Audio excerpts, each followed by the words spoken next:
আজকে যে গল্পটা পড়ে শোনাবো সেইটির নাম হচ্ছে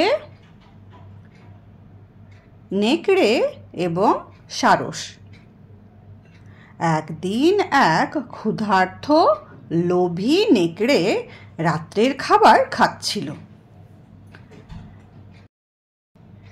সেদিন খাবারে সুস্বাদু মাংস ছিল, ফলে সে খুব তাড়াতাড়ি খেতে লাগলো। উফ, কি টেস্টি খাবার হয়েছে আজকে! মাংস! উফ, এই লেগ পিসটা তো খেতে দারুণ লাগবে। হঠাৎ একটা মাংসের হাড় তার গলায় আটকে গেল।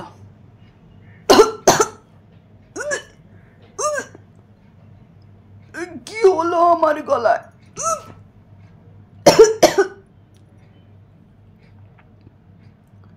সে নানা উপায়ে হাড় বার করার চেষ্টা করল, কিন্তু পারল না। নেকড়ে ভাবল, যদি আমি গলার কাঁটাটা বার করতে না পারি তবে কি হবে? এরাই তো মহা বিপদে পড়া গেল। আমি তো তাহলে কিছুই খেতে পারবো না। আর ফলে কি আমি ক্ষুধায় কাতর হয়ে মরে যাব? না না না না, এ কখনোই হবে না। অনেক চিন্তা করে নেকড়ে নদীর ধারে সারস ভাইয়ের কাছে গিয়ে হাজির হলো। সে তখন সারসকে বলল, ভাই সারস, ও ভাই সারস, আমার গলায় মাংসর হাড় ফুটে গেছে ভাই। তুমি তোমার লম্বা গলা আমার মুখে ঢুকিয়ে হাড়টা বার করে দেবে ভাই। প্লিজ ভাই, আমার হাড়টা বের করে দাও। আমি তোমায় না এই কাজের জন্য অবশ্যই মূল্য দেব। এমনি এমনি করাবো না ভাই, একটু আমার হাড়টা বের করে দাও। দয়া করে আমার হাড়টা বের করে দাও ভাই। সারস নেকড়েকে সাহায্য করতে এক কথায় রাজি হয়ে গেল। নেকড়ে তো আবার মহা খুশি। নেকড়ে তখন সঙ্গে সঙ্গে হাঁ করে বসল। সারস তখন তার লম্বা গলা নেকড়ের মুখে ঢুকিয়ে হাড়টা অনায়াসে বার করে আনলো। কই কই দেখি, তোমার গলাটার ভিতরটা একটু দেখি। এ ধরেছি, এই হয়ে গেছে। ব্যাস, দেখো তো, তোমার গলাটার কাঁটাটা বের করে ফেলেছি আমি এবার। নেকড়ে নিশ্চিন্তে হয়ে হাঁপ ছেড়ে বাঁচল। উফ, এই কাঁটাটা রাত্রিবেলায় আমার গলায় আটকে গেছে, আর কি বিপদেই না পড়েছিলাম। যাক সারস ভাইয়া, তুমি একটা কাজ করেছো বটে। সারস তখন বলল, নেকড়ে মামা, এবার আমার পাওনাটা দাও।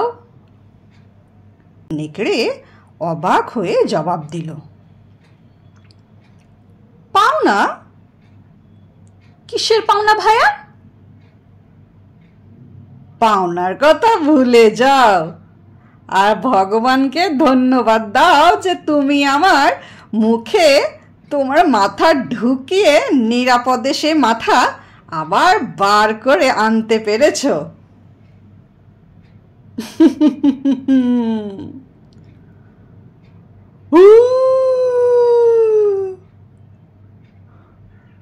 এই বলে সে হাসতে হাসতে চলে গেল। আর সারস বোকার মতন দাঁড়িয়ে থাকলো। এই গল্পটা থেকে আমরা কি শিক্ষা পাই বলো তো? এই গল্পটা থেকে আমরা এটাই শিক্ষা পাই যে দুষ্টু লোকের থেকে সর্বদা সাবধানে থাকতে হয়, কারণ তারা সহজেই অপরের উপকার ভুলে যায়, তাই না? এই যে নেকড়েটার গলায় হাড্ডিটা আটকে ছিল, কাঁটাটা আটকে ছিল, সে কত কষ্ট পাচ্ছিল। আর যখন সারসকে বলল, সারস হাড়টা বার করে আনলো। সারস ঝট করে ওকে সাহায্য করে দিল, কিন্তু নেকড়ে আবার করলো কি, ওকে ওর পাওনাটা দিল না, আর ওখান থেকে ও পালিয়ে গেল। তাহলে সে তার উপকারটা ভুলে গেল। ওর যে সারস ভাইয়া যে ওকে কত উপকার করলো, ওর প্রাণটা বাঁচালো, সেটা কিন্তু আরও গ্রাহ্যই করলো না, আর ওখান থেকেও চলে গেল। সেই জন্যই বলছে দুষ্টু লোকের থেকে সবসময় সাবধান থাকতে হয়, কারণ তারা সহজেই অপরের উপকার ভুলে যায়। তাই তো? ঠিক আছে।